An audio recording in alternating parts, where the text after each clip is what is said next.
The ink on the official register was still wet, but the signatory had died in 1998. Sarah stood perfectly still behind her heavy oak desk, the late afternoon sun casting long, dusty shadows across the empty history classroom. Her eyes, a sharp, unyielding shade of gray, remained locked on the sprawling, cursive handwriting staring back at her from the page. The school was quiet, the final bell having rung 20 minutes prior, leaving only the distant, hollow echoes of locker doors slamming in the western corridor. Before her stood Leo, a 16-year-old junior whose usual confident, tech-savvy demeanor had completely dissolved into a pool of nervous energy. He shifted his weight from foot to foot, his fingers anxiously adjusting the strap of his heavy backpack. Leo was the president of the Oak Ridge High School Archival Club, a relatively obscure extracurricular activity that mainly involved digitizing decades-old administrative documents to fulfill community service hours. Today, however, his mundane task had unearthed something that defied logic. Sarah did not react outwardly. She was known among the student body as the quiet, strict history teacher who never raised her voice but commanded absolute authority. She was a woman of routine, clad in her usual muted cardigans and sensible shoes, her dark hair pulled back into a severe, practical knot. What the students, the faculty, and the principal did not know was that Sarah's calm exterior was not born of a mild temperament, but of years of high-stakes, federal-level tactical training. She was a woman who had spent a decade operating in the darkest corners of international investigations, a past she had meticulously buried beneath lesson plans on the American Revolution and grading rubrics. "Mr. Thorne," Sarah began, her voice a low, even murmur that immediately commanded the room. "Tell me exactly where you found this specific ledger." Leo swallowed hard, his eyes darting to the heavy, leather-bound book resting on Sarah's desk. "In the basement annex, Ms. Sarah. The one behind the old boiler room. Principal Davis asked me to start scanning the staff attendance logs from the late 90s to clear out physical storage space. I was just turning the pages, setting up the flatbed scanner, and I noticed." He pointed a trembling finger at the bottom of the page. "I noticed the date. This page is for this current week. But the signature, it says Arthur Vance." Sarah traced the edge of the paper with a steady finger. She knew the lore of Oak Ridge High. Every teacher who walked these halls knew the tragic story of Arthur Vance, the brilliant but eccentric chemistry teacher who had perished in a devastating laboratory fire in the winter of 1998. The fire had been so intense that only dental records had confirmed his demise. His death had left a permanent scar on the community, leading to the permanent closure of the old science wing. Yet, here was his name, signed with a flamboyant, undeniable flourish in fresh, blue ink. She leaned closer, her trained eyes analyzing the physical properties of the ink. It was a standard ballpoint distribution, slightly thicker on the downstrokes, indicating a left-handed writer. The paper fibers around the ink were still slightly warped from the moisture. This wasn't an old page slipped into a new book. This was a signature executed within the last 3 hours. A dead man had not walked into the administrative basement to sign a payroll ledger. Someone alive had. "Who else was down there, Leo?" Sarah asked, her tone shifting slightly, adopting the cadence of an interrogator softly guiding a witness. "No one," Leo insisted, his voice cracking slightly. "Just me. But when I went down there, the heavy fire door was already unlatched. It's supposed to be locked at all times. And I smelled something. Not smoke, but something chemical. Like ozone and damp earth. I just grabbed the book and came straight to you because you're the only teacher who doesn't treat me like a kid. Sarah processed this information in fractions of a second. A locked door unlatched. A chemical smell. A forged signature of a deceased employee on a highly sensitive administrative document. In the world she used to inhabit, these were not ghostly anomalies. They were the clumsy footprints of systemic fraud, cover-ups, and organized deception. If someone was using Vance's identity, they were doing it for a reason, likely financial, likely tied to the district's massive, opaque pension fund. And if Leo had stumbled upon it, the teenager was in immediate, entirely real danger. "Listen to me very carefully, Leo," Sarah said, stepping around the desk and looking the boy dead in the eyes. The mild-mannered history teacher vanished, replaced by someone intensely focused and deeply intimidating. "You did the right thing bringing this to me. But from this moment forward, you have never seen this book. You did not go into the basement annex today. You spent your free period in the library studying for your AP Calculus exam. Do you understand?" Leo blinked, taken aback by the sudden, fierce intensity radiating from her. "But Miss Sarah, the signature is an administrative error," Sarah interrupted, her voice leaving no room for argument. "A clerical mistake that I will handle with the district office. You are going to walk out of this classroom, go straight to your bus, and go home. You will not mention this to your friends, your parents, or any other member of the faculty. Not Counselor Miller, not Principal Davis. No one. Am I completely clear?" "Yes, ma'am," Leo whispered, instinctively stepping back. "Good," Sarah said, the harshness melting away, returning to her carefully constructed facade. She offered him a small, reassuring smile. "Have a good evening, Leo. I'll see you in class tomorrow." As the boy hurried out of the classroom, his footsteps echoing down the linoleum hallway, Sarah locked the heavy wooden door behind him. She walked back to her desk and stared at the signature. Arthur Vance, 1998. She reached under her desk, pressing a hidden latch that opened a small, reinforced steel lockbox she had installed herself. She placed the ledger inside, the heavy metal door clicking shut with a satisfying finality.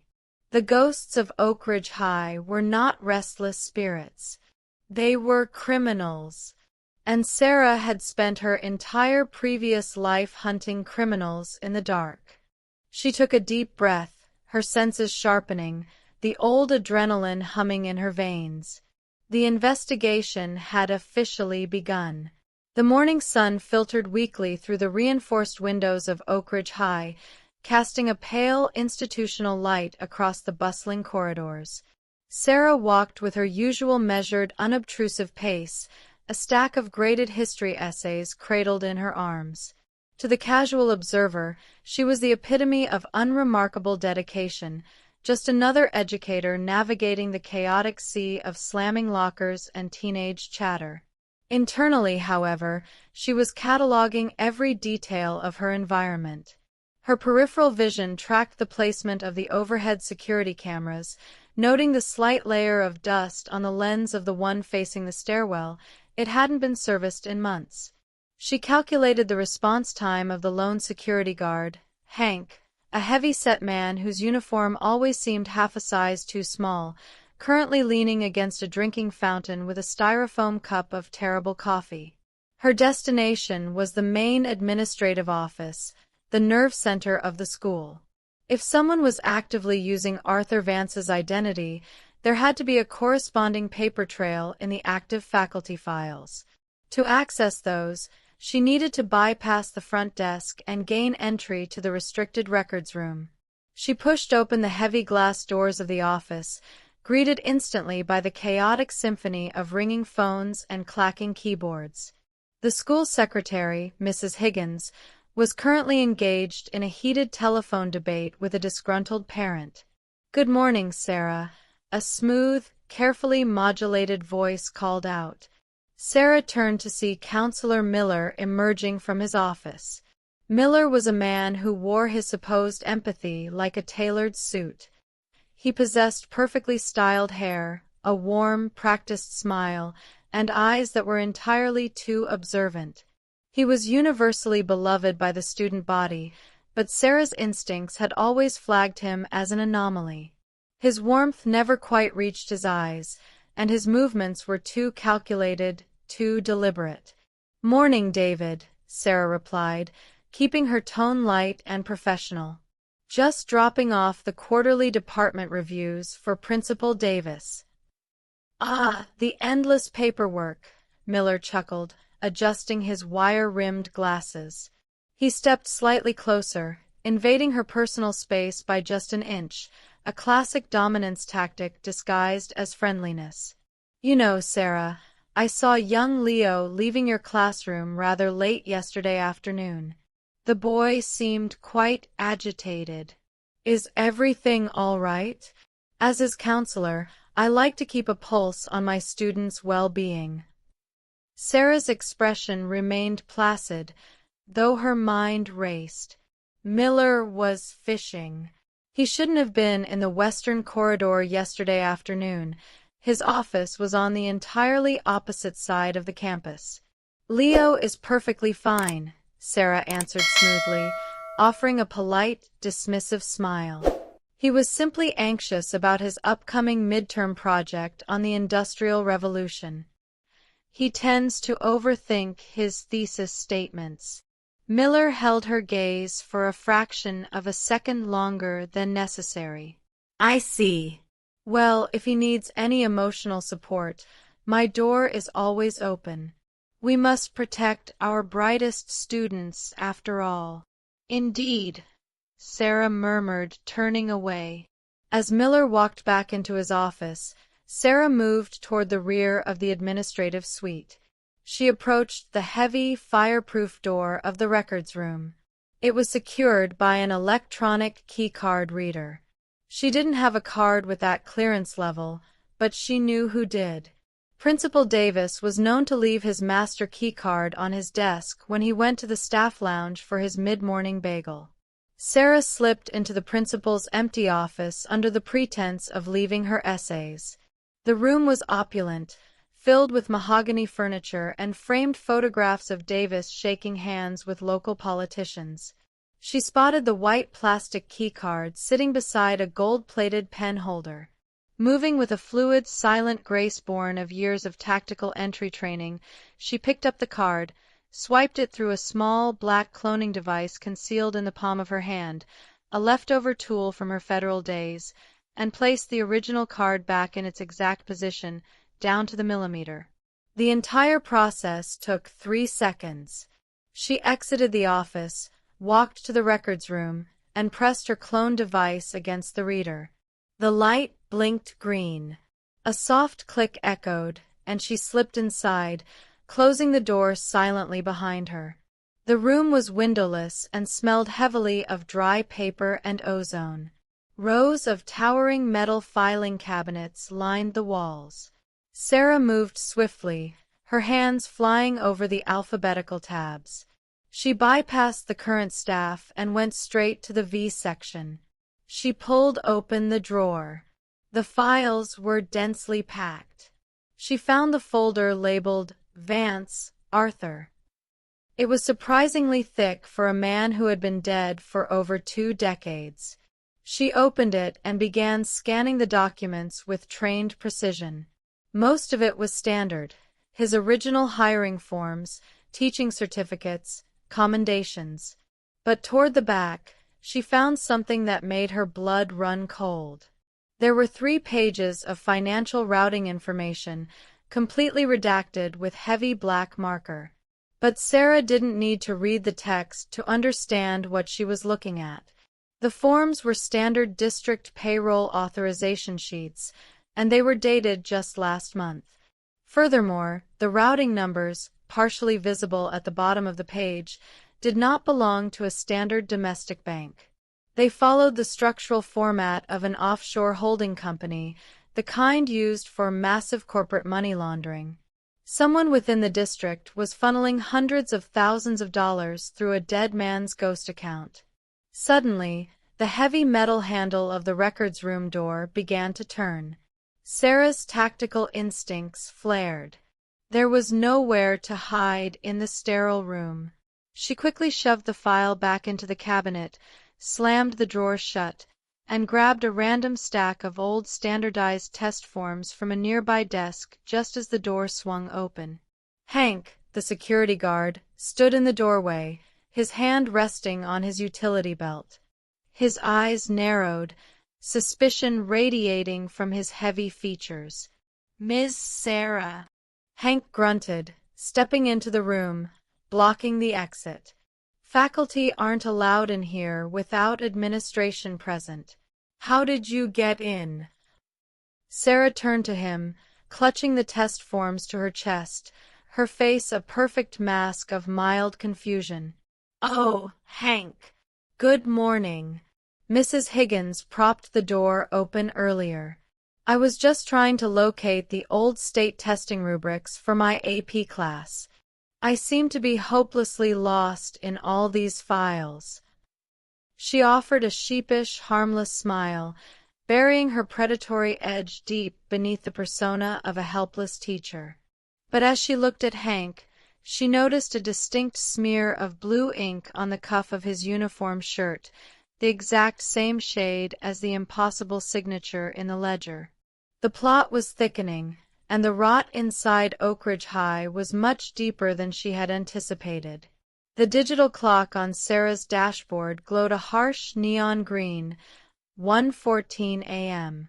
The Oak Ridge High School campus was a dark, monolithic silhouette against the starless, cloudy sky. The parking lot was entirely empty, save for Sarah's unassuming sedan parked strategically behind a row of overgrown oak trees that shielded her from the streetlights. She sat in the driver's seat, dressed head to toe in dark, fitted athletic wear, her hair secured tightly at the nape of her neck. Gone were the cardigans and sensible shoes. This was the Sarah who had executed night raids in hostile territories. She reached into the glove compartment, retrieving a small, matte black flashlight, a set of high-grade lockpicks, and a pair of thin, tactical gloves. The time for passive observation was over. To understand the scale of the ghost payroll fraud, she needed to find the source of the ledger Leo had discovered. She needed to access the basement annex. Getting past the perimeter security was child's play. The district had invested heavily in outward-facing cameras, but the motion sensors on the old gymnasium side doors had been notorious for short-circuiting since the early 2000s. The school board had never bothered to replace them. Sarah moved like a shadow across the wet grass, sliding the thin metal tension wrench into the gymnasium door's lock. With 3 precise, practiced movements, she manipulated the pins. The heavy door clicked open with a soft sigh. She slipped inside, the vast, echoing darkness of the basketball court swallowing her whole. Navigating the school at night was a vastly different experience than during the day. The familiar smells of floor wax and cafeteria food were replaced by the cold, metallic tang of the ventilation system. Sarah moved silently through the locker rooms, bypassing the main hallways where the motion-activated security lights would betray her position. She reached the eastern stairwell, the one that led down to the subterranean levels. The basement annex was an architectural afterthought, a sprawling maze of forgotten storage rooms, broken desks, and boiler equipment that predated the Reagan administration. She descended the concrete steps, the air growing noticeably colder and damper with every level. At the bottom, a heavy steel fire door blocked her path. This was the door Leo had found unlatched. Tonight, it was firmly locked. Sarah didn't bother with her picks. This was an electronic maglock. She pulled out the cloned keycard she had acquired from Principal Davis's office and swiped it. A harsh red light flashed. Access denied. Sarah frowned in the darkness. Davis's master keycard should have opened every door on campus. If it didn't open this one, it meant the basement annex had been manually removed from the school's main security grid. Someone had created an isolated, off-the-books sector beneath the school. Undeterred, Sarah reached into her pocket and produced a small, multi-tool. She quickly unscrewed the faceplate of the card reader, exposing a tangle of colored wires. Using the tip of a blade, she bridged the connection between the power feed and the magnetic relay. Sparks showered onto the concrete, illuminating her focused face in a brief, brilliant flash. The heavy locking mechanism disengaged with a loud, mechanical thud. She pushed the door open, stepping into the cavernous annex. The air here was heavy with dust and the distinct, lingering smell of ozone and old paper. She clicked on her flashlight, keeping the beam angled toward the floor. Mountains of discarded school equipment loomed in the darkness like mechanical beasts. She moved methodically through the labyrinth, her tactical training guiding her steps, ensuring she didn't disturb the thick layer of dust on the floor, leaving no footprints. Deep in the back, past the rusted husks of old radiators, she found it. A section of the basement had been cleared.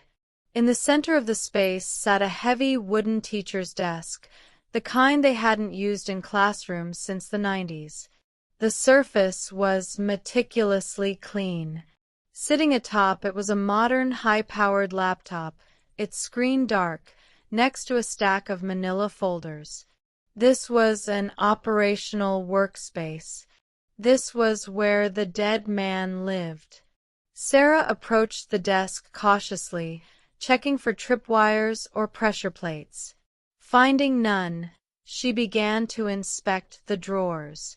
They were locked, but a swift application of her lockpicks popped them open. Inside the bottom drawer, hidden beneath a stack of blank hall passes, she found a small, leather-bound notebook. It matched the exact aesthetic of the ledger Leo had found. She opened it. The pages were filled not with words, but with dense alphanumeric codes. Her eyes scanned the sequences. It wasn't a standard cipher. It looked like a ledger of offshore bank routing numbers mixed with encrypted dates and initials. It was a complete record of the embezzlement operation.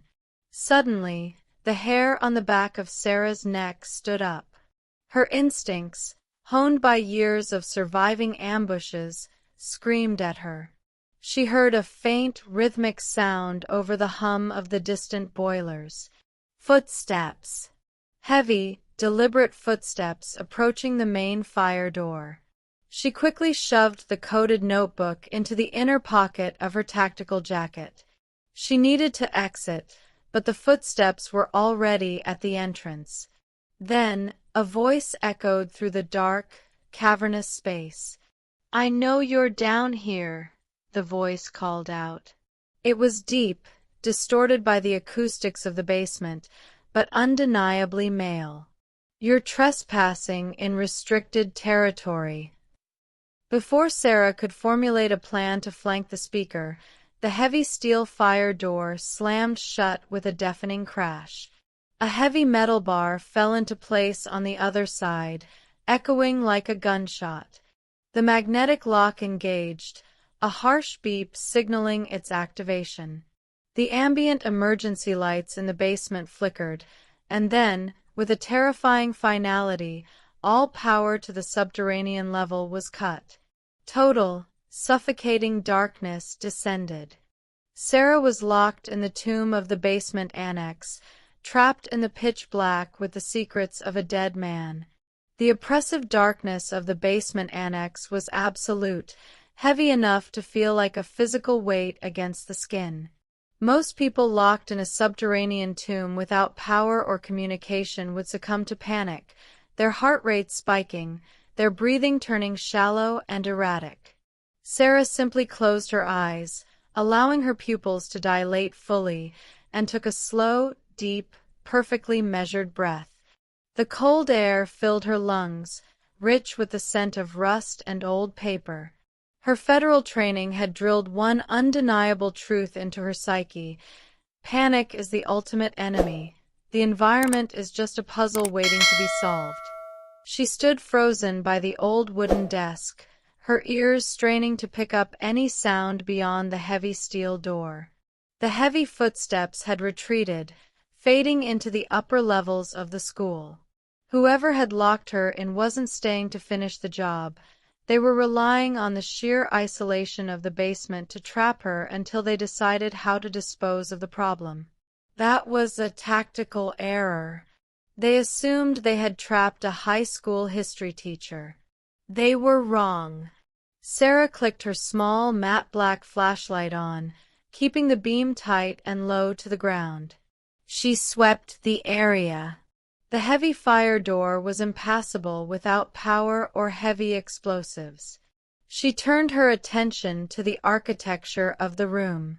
The basement annex was an old structure, predating modern building codes.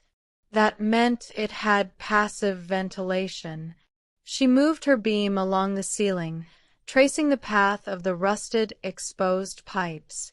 In the far corner, partially obscured by a stack of broken cafeteria tables, she spotted it, a large, square ventilation grate set high into the concrete wall. She moved quickly, hauling a heavy wooden desk chair over to the tables. She climbed atop the precarious structure, her balance flawless, and examined the grate. It was ancient, held in place by 4 rusted flathead screws. She pulled out her multi-tool and set to work. The rust made the screws stubborn, tearing at the skin of her knuckles, but she applied steady, unrelenting torque until the metal groaned and gave way. She carefully removed the heavy iron grate, setting it aside silently. The ventilation shaft was narrow, meant for air circulation, not human passage.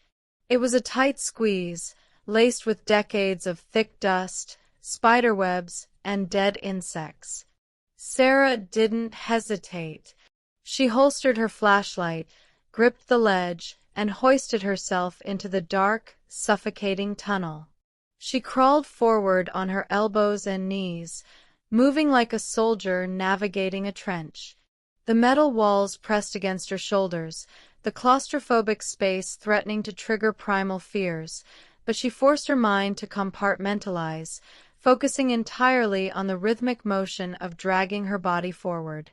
After agonizing minutes of crawling, the tunnel angled upward, and she saw a faint sliver of ambient light ahead. She pushed forward, reaching another grate. This one looked down into the school's primary boiler room, a massive, cavernous space filled with towering industrial machinery that hummed with immense heat and power. She kicked the grate loose, letting it clatter to the metal-grated floor below, and dropped down silently, landing in a crouch. She was out of the annex. Wiping the thick layer of soot from her face, Sarah sought the shadows, moving cautiously through the labyrinth of pipes. She reached the door leading back to the main hallway. As she placed her hand on the handle, a voice broke the rhythmic thrum of the boilers. "You're out late, Sarah. Or should I say, early?" Sarah spun around, her hand instinctively dropping toward her hip where her sidearm used to rest in her past life. Standing by the control panel of the main furnace, bathed in the red glow of the pressure gauges, was Counselor Miller. He was impeccably dressed, entirely out of place in the grimy industrial setting. His ever-present smile was gone, replaced by a cold, calculating stare that stripped away his facade of empathy. "David," Sarah said, her voice perfectly steady, showing absolutely no surprise.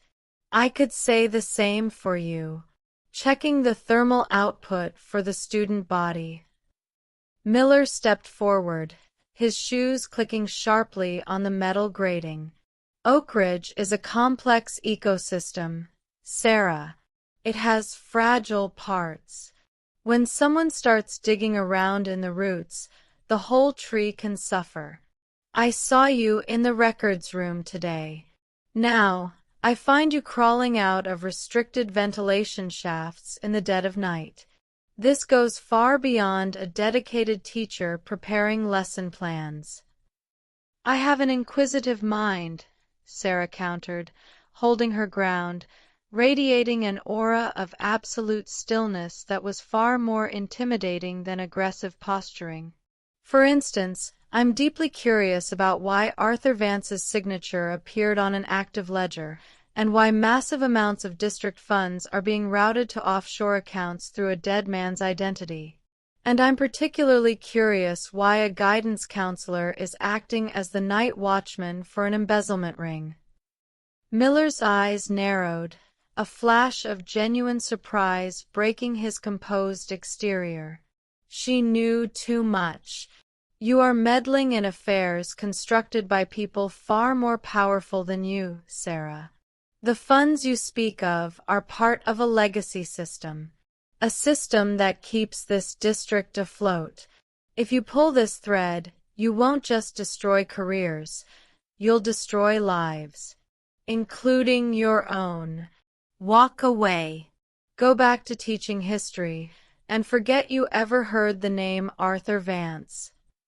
Sarah stepped closer to him, closing the distance, utilizing her height and unyielding gaze to assert dominance. "I don't walk away, David. I dismantle." Without another word, she turned her back on him, a supreme display of tactical confidence, and walked out the heavy metal doors, leaving Miller standing in the red glow of the boiler room, realizing he had severely underestimated the quiet history teacher. The game was no longer a secret. It was a war. The harsh glare of the morning sun did nothing to dispel the icy tension gripping Oak Ridge High School. Sarah sat at her desk, grading papers with mechanical precision, though her mind was dissecting the confrontation with Counselor Miller in the boiler room. The lines were drawn. They knew she was investigating the ghost payroll, and they knew she had the coded notebook she had extracted from the basement annex. In the clandestine world she once inhabited, this was the phase where the enemy retaliated. She expected an attack on her credentials, perhaps a sudden administrative leave. What she did not expect was the sheer, cowardly brutality of their actual countermove. During second period, the classroom intercom buzzed with sharp static. "Miss Sarah, please send Leo Thorne to the principal's office immediately. He is to bring all of his belongings."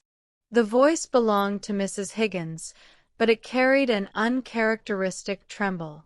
Sarah looked up. Leo, sitting in the third row, went completely pale. The class fell deadly silent. Sarah felt a cold knot form in her stomach. They weren't coming for her. They were going after the weakest link, the kid who had found the ledger in the first place. They were going to make an example of him to force her into submission. "Pack your bag, Leo," Sarah said gently, her voice steady. She stood up, adjusting her cardigan, her posture shifting from educator to protector. "I will walk with you." The walk to the administrative suite felt like a funeral procession. Leo kept his head down, clutching his backpack to his chest. When they entered Principal Davis's opulent office, the trap was already set. Davis sat behind his massive mahogany desk, his face a mask of manufactured disappointment. Beside him stood Counselor Miller, looking somber, and Hank the security guard, standing near the door with his arms crossed. On the desk sat Leo's school-issued laptop, plugged into an external diagnostic drive. "Ms. Sarah, your presence isn't required," Davis said smoothly, adjusting his tie. "This is a severe disciplinary matter. Leo is my student, and he requested faculty representation," Sarah lied flawlessly, stepping into the room and closing the door firmly behind her, trapping them all in the space. She moved to stand directly beside Leo, her presence a physical shield. "What seems to be the problem, Principal Davis?" Davis sighed heavily, steepling his fingers. "It brings me no joy to say this, but Leo has been involved in a massive breach of our district's cybersecurity. Our IT department flagged several unauthorized intrusions originating from his student terminal. It appears Leo has been hacking into the faculty payroll database, altering records, and accessing highly sensitive legacy files." Davis leaned forward, his voice dripping with false concern. "He was tampering with the records of deceased faculty members. It's a federal offense, Sarah. We are preparing to contact the authorities and initiate an immediate, permanent expulsion." Leo gasped, tears springing to his eyes. "No, I didn't do that. I swear, Miss Sarah, I was only scanning the attendance books like they asked. I don't even know how to hack the payroll system." Counselor Miller stepped forward, placing a comforting hand on Leo's shoulder, a gesture that made Sarah's blood boil. "Leo, denial will only make this harder. The digital footprints are undeniable. We found encrypted files on your hard drive linking you to offshore routing numbers. It's over, son. The best thing you can do now is confess." It was a brilliant, vicious frame-up. They had planted the evidence of their own embezzlement ring onto Leo's computer. By expelling him and handing him over to the police as a rogue hacker, they would neatly explain away any anomalies in the system. The ghost payroll would be blamed on a teenager's cyber vandalism. The real criminals would walk away clean, and a bright kid's life would be destroyed. Sarah's expression hardened into granite. She turned her steely gray eyes on Principal Davis, and the temperature in the room seemed to drop 10 degrees. "You are not calling the police, Principal Davis, and you are certainly not expelling this student." Davis bristled, his face flushing with anger. "Excuse me? You are out of line, Sarah. The evidence is on that machine." "The evidence is fabricated," Sarah stated, her voice cutting through the room like a scalpel. She took a step toward the desk, leaning down, bringing her face inches from Davis's. She didn't yell. She spoke in a low, terrifyingly calm whisper. "I know exactly what is happening in the basement annex. I know about the offshore accounts. I know about the $3 million funneled through the identity of Arthur Vance in the last fiscal year alone. And I have the physical encrypted ledger proving it, currently secured in a location you will never find." The color drained entirely from Davis's face. He looked at Miller in sheer panic. Hank shifted uncomfortably by the door. "If you proceed with this ridiculous charade against Leo," Sarah continued, her eyes locking onto Miller, "I will not go to the local police. I will bypass them entirely. I will hand the ledger, the routing numbers, and my personal testimony directly to the Financial Crimes Division of the FBI. I have contacts there that you cannot bribe, intimidate, or silence. You will be arrested before the final bell rings." Silence descended on the office, heavy and suffocating. The balance of power had violently shifted. Sarah stood tall, staring down three corrupt men without a shred of fear. "Leo," Sarah said, never breaking eye contact with Davis, "go back to class. Your suspension is lifted." Leo didn't hesitate. He bolted from the room. Sarah slowly straightened her posture, offering the men a chilling, polite smile. "If anyone touches that boy again, the entire district burns. Have a wonderful morning, gentlemen." She turned and walked out, knowing she had just declared all-out war. The air in the school library was thick with the scent of old binding glue and dust. Sarah sat at a secluded terminal in the deepest corner of the reference section, shielded from the main floor by towering shelves of obsolete encyclopedias. The confrontation in the principal's office had bought Leo his freedom, but it had accelerated the timeline. Davis and Miller were panicked. Panicked men made mistakes, but they also destroyed evidence. Sarah knew they would immediately attempt to scrub the digital footprint of Arthur Vance's ghost account. She needed raw, undeniable network data, and she needed it before they wiped the servers clean. She needed to break into the school's mainframe. During her lunch period, she had observed the IT administrator, a brilliant but chronically overworked young man named Kevin, leave his secure server room to fix a jammed projector in the auditorium.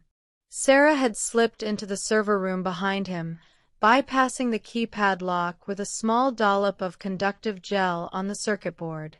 She had exactly 4 minutes before Kevin returned. She didn't have time to extract the data manually. She needed a backdoor. From her purse, she retrieved a specialized USB drive, a matte black piece of federal-grade hardware she had kept hidden for years. It contained an aggressive, automated packet-sniffing protocol designed to bypass commercial firewalls in seconds. She plugged it into the primary server rack, executing the script. The drive infected the network, creating a secure, invisible tunnel to the library terminal she now sat at. Her fingers flew across the keyboard, a stark contrast to her usual slow, methodical typing as a history teacher. The screen reflected a cascading waterfall of green code as the federal software stripped away the school district's amateur encryption. She bypassed the standard administration portals and dove directly into the root directory of the district's financial routing system. She executed a query for Arthur Vance. For a tense moment, the screen blinked, a loading icon spinning agonizingly slow. Then, the database cracked open. The screen flooded with data. Sarah leaned closer, her eyes scanning the complex spreadsheets. The sheer scale of the operation was breathtaking. Arthur Vance wasn't just a ghost employee. He was listed as an active, consulting administrator for legacy infrastructure. He was receiving a salary equivalent to the district superintendent, but that was just the cover. His account was the central hub for dozens of smaller, diverted streams of money, funds earmarked for textbook updates, special education programs, and structural renovations that never happened. Every month, millions were pooled into Vance's account and then immediately wired to a shell corporation in the Cayman Islands. But Sarah wasn't just looking for money, she was looking for a physical location. A digital ghost still required a physical terminal to authorize the massive international transfers. The bank protocols required a 2-factor authentication ping from a registered IP address within the school district to prove the employee was present. She ran a trace on the IP address authorizing the most recent transfer, the one that had occurred the same night she was locked in the basement. The command prompt blinked rapidly as it traced the signal back through the school's internal network. It bounced from the main server, through the library router, past the administrative offices, and finally settled on a static IP address. Sarah stared at the location identifier on the screen. Her brow furrowed. The terminal ID was labeled *West Wing, SEC. Lab 4 Star. The West Wing. The old science block. The exact location where Arthur Vance had supposedly burned to death in a catastrophic chemical fire in 1998. The entire wing had been boarded up and condemned for over 20 years due to alleged structural instability and asbestos contamination. No one went in there. It was strictly off-limits, surrounded by chain-link fences and warning signs. Yet, according to the network data, a high-powered computer terminal was actively running inside the condemned building, siphoning millions of dollars. Someone was operating from inside the tomb. Sarah quickly downloaded the complete data log onto a secure, encrypted flash drive, severing the connection and wiping her digital fingerprints from the library terminal. She pulled the USB drive free and slipped it into her pocket. The puzzle pieces were rapidly locking into place. The physical ledger in the basement annex was just a backup, a physical redundancy for the digital fraud. The real heart of the operation was in the West Wing. As she stood up to leave the library, she felt a vibration in her pocket. It was a burner phone she kept specifically for emergencies. She pulled it out. It was a text message from an unknown number. "We know what you downloaded, Sarah. You should have taken the warning. Hank is looking for you. He's not a guard anymore. He's a cleaner. Sarah calmly deleted the message and snapped the burner phone in half, dropping the pieces into a nearby trash can. The administration had utilized their own tracking software. They had caught her breach. They were escalating from administrative framing to physical violence. Hank, the heavy-set security guard, was being sent to eliminate the threat. Sarah felt a familiar, cold calm settle over her. She adjusted her cardigan, her eyes hardening into steel. She wasn't just going to survive Hank, she was going to use him to break this conspiracy wide open. She headed toward the deserted locker rooms, the perfect place for an ambush. The boys' varsity locker room was a cavernous, tiled echo chamber that smelled eternally of chlorine, sweat, and cheap body spray. At 4:15 p.m., the athletic teams were out on the fields, leaving the dimly lit space entirely deserted. The rhythmic drip of a faulty showerhead was the only sound disrupting the heavy silence. Sarah stood in the deepest shadows near the equipment cage, perfectly motionless. She had intentionally left a trail, a dropped pen in the hallway, an unlocked door, breadcrumbs designed to lead a predator exactly where she wanted him. She didn't have to wait long. The heavy metal doors at the entrance swung open with a slow, agonizing creak. Heavy, deliberate footsteps echoed on the wet tiles. It was Hank. But he wasn't carrying his standard-issue flashlight or jingling his keys. In his right hand, held tight against his leg, was a suppressed, matte black handgun. The security guard was no longer playing a role. The text message had been accurate. He was here as a cleaner. Hank moved methodically down the center aisle, his eyes sweeping the rows of metal lockers. He was big, imposing, and clearly accustomed to using his size for intimidation. But as Sarah watched his footwork from the shadows, she recognized the sloppy, untrained movements of a street enforcer, not a tactical operator. He relied on brute force, not precision. "I know you're in here, Miss Sarah," Hank called out, his voice a low, gravelly sneer echoing off the tiles. "Davis told me you were poking around the servers. You're a smart lady. But smart people know when they're beaten. Come out, and maybe we can make this quick. You don't want this to get messy in a school. Sarah remained silent, letting him walk deeper into the kill zone. She waited until he passed the narrow corridor between the final row of lockers and the showers. As Hank stepped past her blind spot, Sarah moved. She didn't shout. She didn't hesitate. She erupted from the shadows with terrifying, silent speed. Before Hank could even register the blur of movement in his peripheral vision, Sarah's left hand shot out, gripping his wrist, pinning the gun against the metal locker with a deafening clang. Simultaneously, her right hand delivered a brutal, calculated strike to his radial nerve.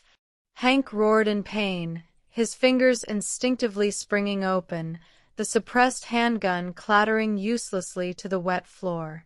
He lunged at her, trying to use his massive weight to crush her, but Sarah used his momentum against him. She pivoted sharply, sweeping his front leg. Hank crashed onto the hard tiles, the breath knocked from his lungs. Before he could recover, Sarah was on him. She pinned his arm behind his back at a torturous angle, placing her knee firmly at the base of his neck, applying just enough pressure to make breathing a desperate struggle.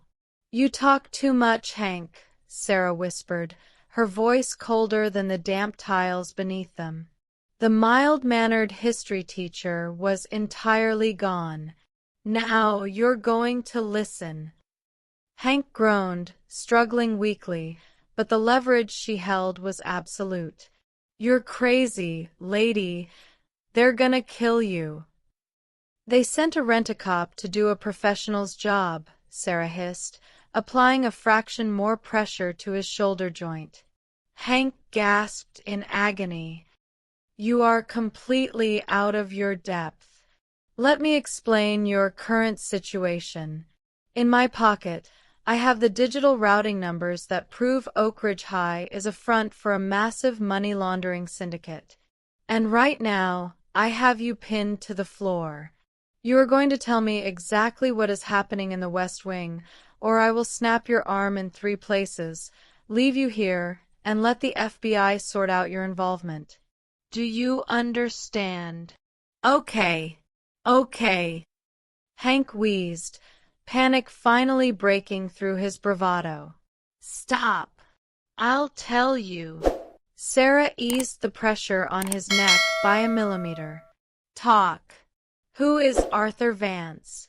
Why is someone logging in from the condemned science wing?"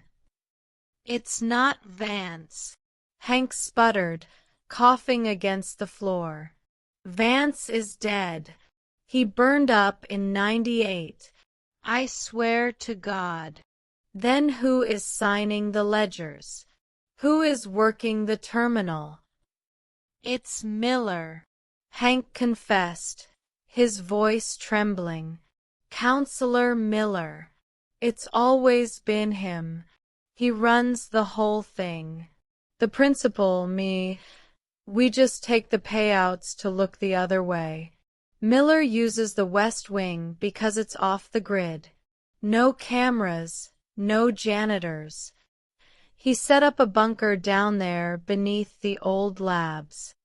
Sarah frowned, processing the intel. Miller was the architect. The empathy, the fake smiles, it was all a sociopathic cover for a brilliant financial criminal. "How do I get inside the bunker, Hank? The whole wing is sealed off." "There's a tunnel," Hank cried out, "behind the old trophy display in the gymnasium lobby. It connects to the old steam pipes that run straight into the sub-basement of the West Wing. Miller uses it to get in and out without being seen on the exterior cameras. That's where the terminal is. That's where he keeps the physical cash before it's wired. Please, lady. I just take orders." Sarah swiftly extracted a set of heavy zip ties from her jacket pocket, items she always carried. In seconds, she had Hank's hands bound tightly behind his back, securing him to the heavy plumbing pipe of a nearby shower stall. She picked up his suppressed handgun, checked the magazine with professional ease, and slipped it into her waistband. She looked down at the defeated, terrified guard. "If you make a sound before morning, I will hear you," she said softly. Sarah turned and walked out of the locker room. The puzzle was complete. It was time to visit the ghost of the West Wing.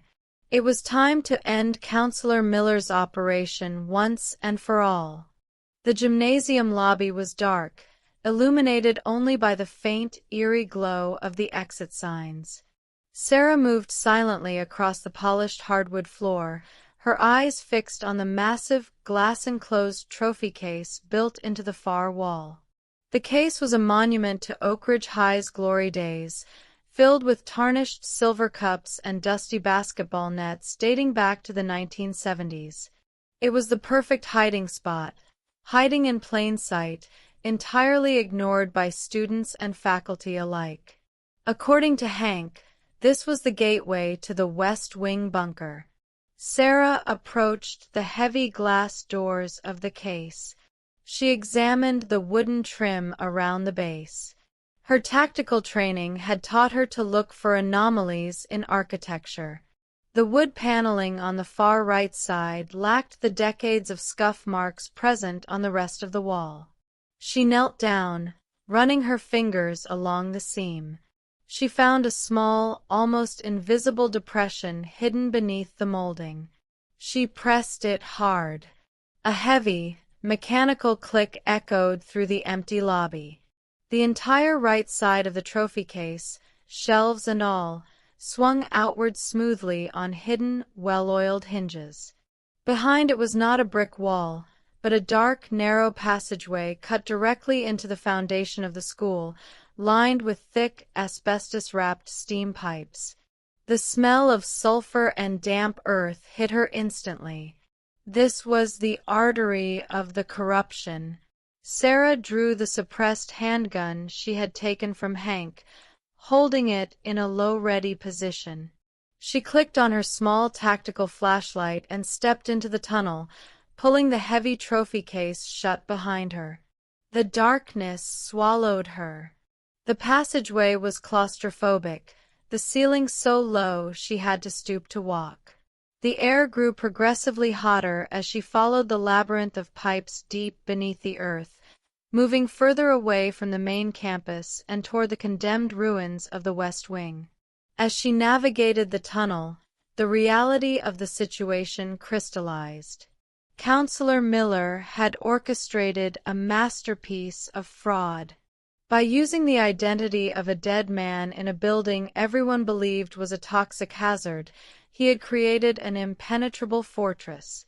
No one audited a dead man, and no one inspected a condemned building. It was brilliant, ruthless, and entirely sociopathic. After what felt like a mile of agonizing, cramped walking, the tunnel widened. The dirt floor transitioned to cracked concrete. She was directly beneath the old science labs. Ahead, a heavy steel door, vastly more modern than the surrounding architecture, blocked the path. It was equipped with a high-end biometric scanner and an electronic keypad. This wasn't a forgotten basement. This was a bank vault. Sarah approached the door cautiously. She didn't have Miller's fingerprints, and hacking a biometric lock of this caliber would take specialized equipment she didn't possess. But she didn't need to hack it. She needed to draw him out. She looked at the heavy power conduit running along the ceiling, feeding electricity into the bunker. She holstered her weapon, pulled out her multi-tool, and stripped the heavy insulation from the main power line. She stepped back, picked up a heavy piece of rusted rebar from the floor, and swung it violently into the exposed wires. A massive shower of blue sparks erupted, illuminating the tunnel like a strobe light. The main breaker tripped with a loud, aggressive crack. The hum of electricity behind the steel door died instantly. The bunker was plunged into darkness. Sarah retreated into the deep shadows beside the door, melting into the darkness, her suppressed handgun raised and steady. She controlled her breathing, slowing her heart rate, becoming entirely predatory. 30 seconds passed. The silence was absolute. Then, the heavy internal locks of the steel door began to disengage. A manual override. The door creaked open, pushing outward. A beam of a powerful flashlight cut through the darkness of the tunnel. "Hank, you incompetent idiot!" Counselor Miller's voice echoed sharply, laced with genuine fury. "I told you never to touch the main junction." Miller stepped out of the bunker, a heavy flashlight in one hand and a revolver in the other, searching the darkness for the security guard. He never saw Sarah move. She stepped out of the shadows, fluid and silent. With a swift, brutal motion, she kicked the back of his knee, forcing him to buckle.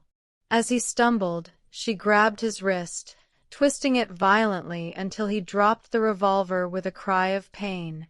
She slammed him against the cold concrete wall, pressing the cold steel of her suppressed handgun directly against his temple.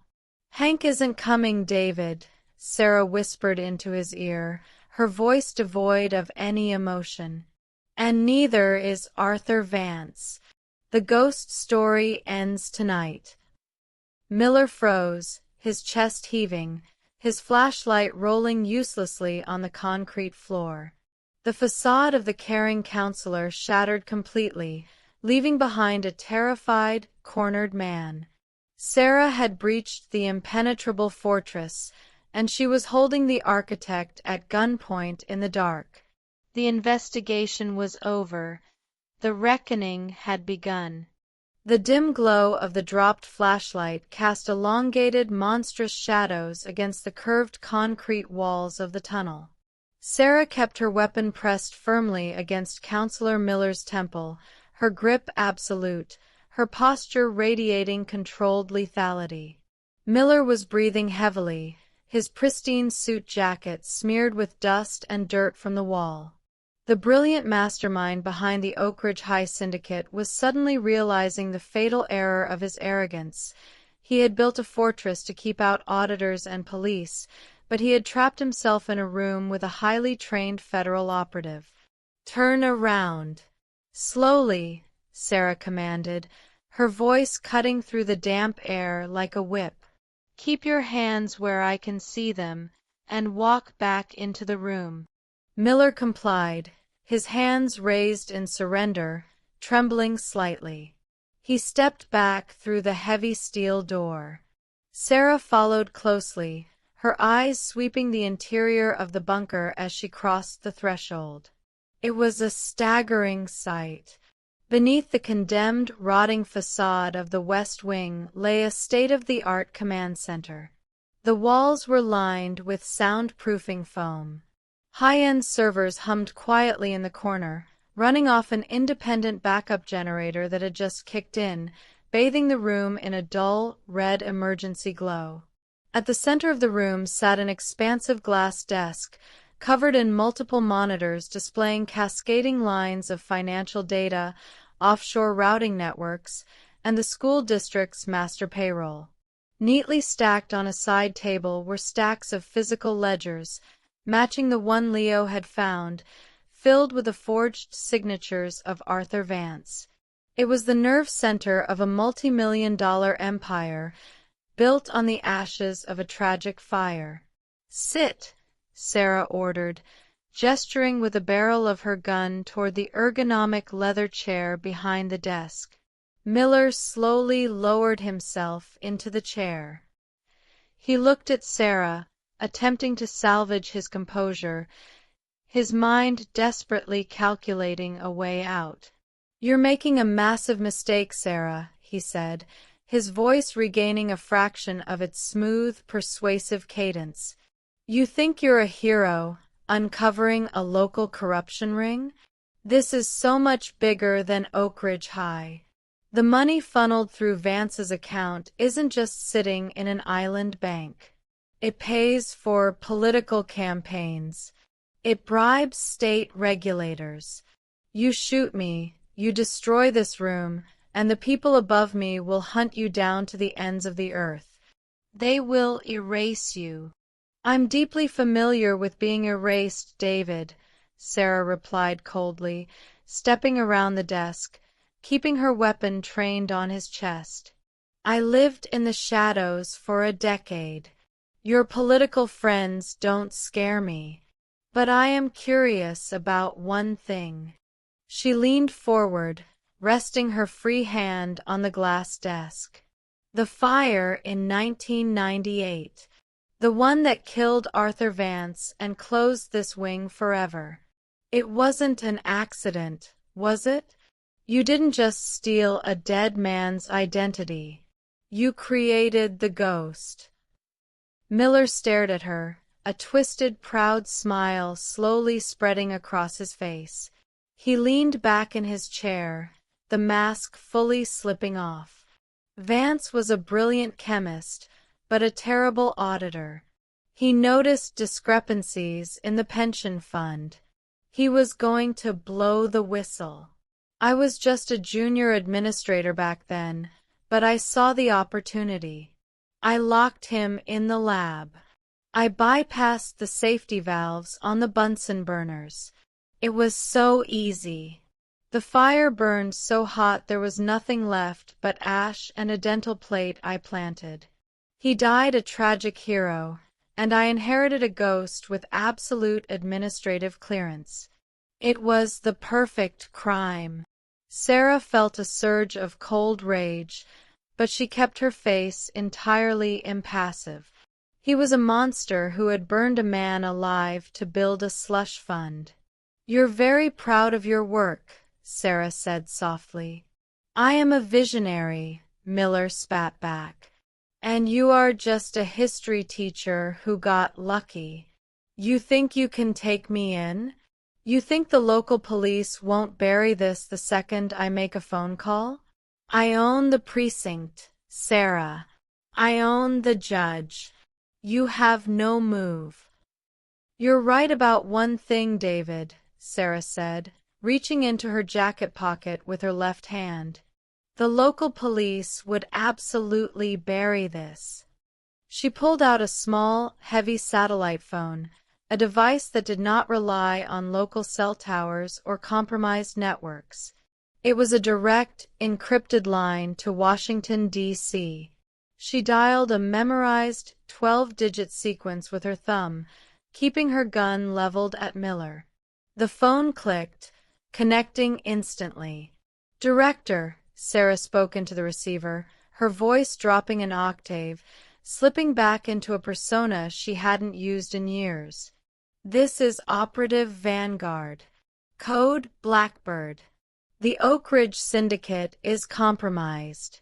The architect is secured, and I have visual confirmation of the master servers. Prepare the extraction teams. We are tearing the whole thing down." Miller's smug smile vanished, replaced by a look of sheer, unadulterated horror. He stared at the unassuming history teacher, finally realizing the magnitude of his miscalculation.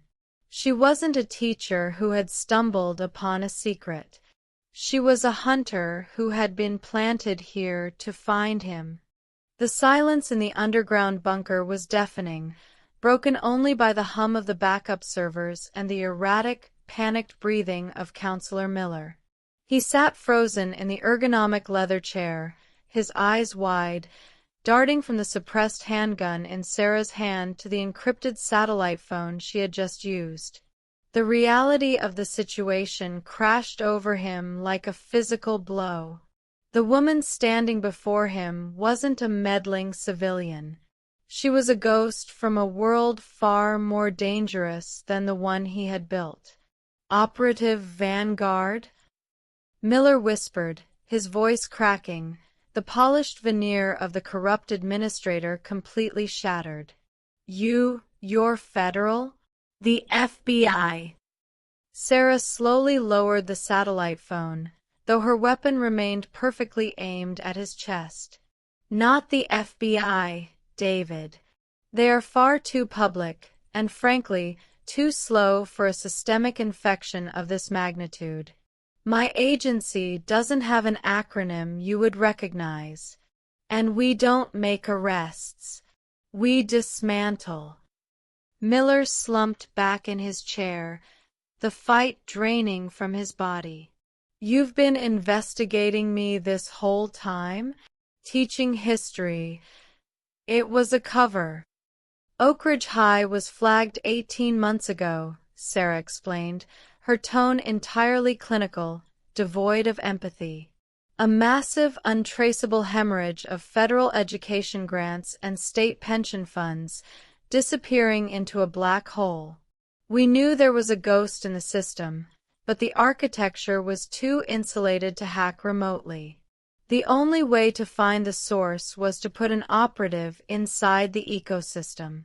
A quiet, observant history teacher who wouldn't draw attention.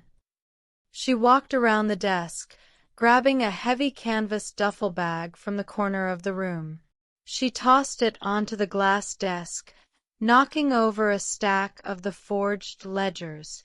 The papers scattered, the signature of Arthur Vance mocking the man who had died for them. I waited for a mistake, Sarah continued. And you made one. You got arrogant. You allowed a student to stumble upon a physical ledger because you thought you were untouchable. You thought your little empire beneath the ashes of the man you murdered was invisible. What happens now?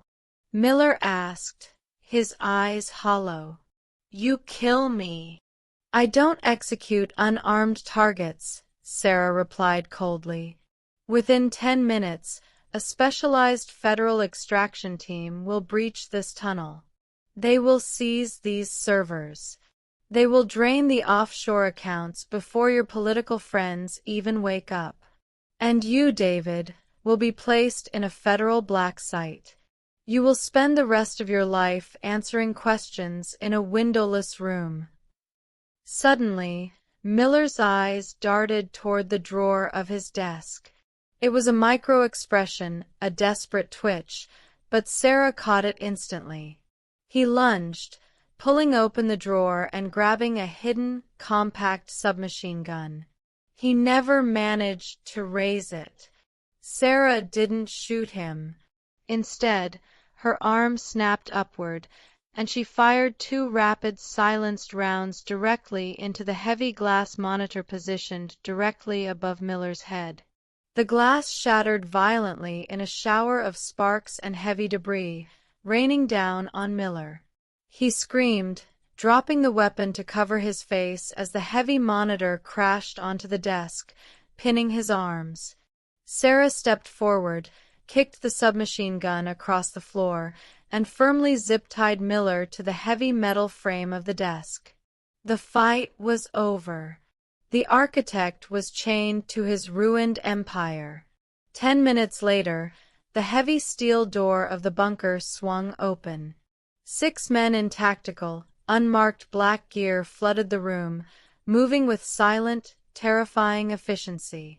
They immediately began unhooking the servers and securing the ledgers. A man in a sharp suit walked in behind them, holding a tablet. He looked at Miller, then turned to Sarah. Excellent work, Vanguard. The data stream is secured. We have the routing numbers. The Oak Ridge node is dead. The school administration is complicit, Sarah reported formally. Principal Davis and a guard named Hank. Round them up quietly. Already done, the man replied, tapping his tablet. He looked up at her, a faint smile playing on his lips. You know, the agency is impressed. You maintained cover perfectly.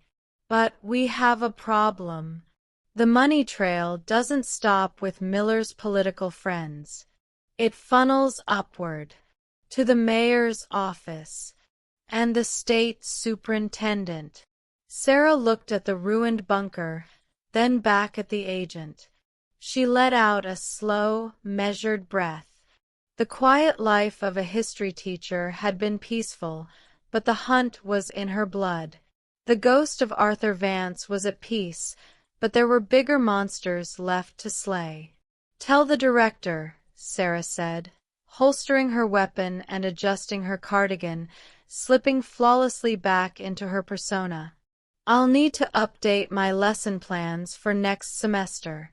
The history of corruption in this city is about to get a new chapter."